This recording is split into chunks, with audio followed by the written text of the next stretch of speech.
तू हमारे जनाना, ना चाही कौन खजाना। बन जा तू हमारे जनाना, ना चाही कौन खजाना।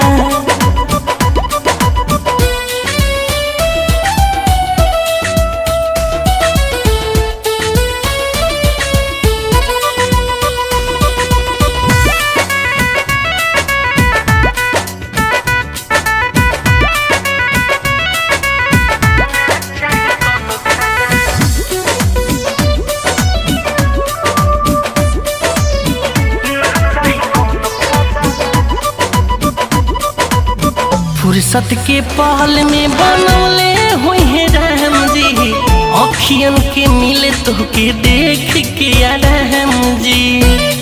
अरे करे जा फुर्सत के पहल में बनौले हुई है राम जी, अखियन के मिले तो के देख के राम जी।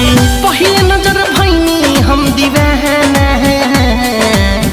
बन जा तू हमारे जनाना, ना चाही कौन खजाना। बन जा तू हमारे जनाना रानी, ना चाही कौन खजाना।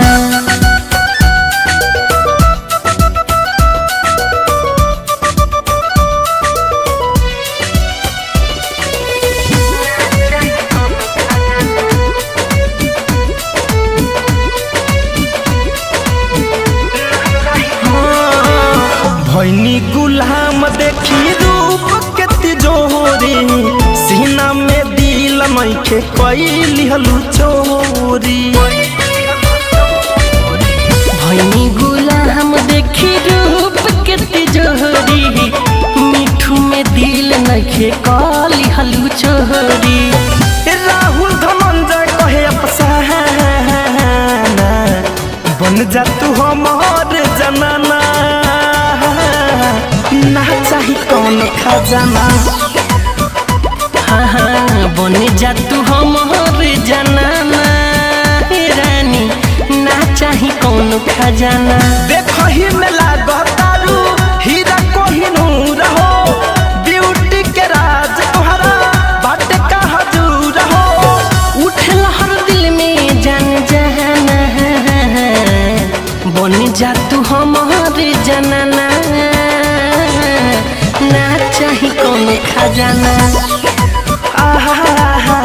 बन जा तू हमारे जनाना, ना चाही कौन खजाना।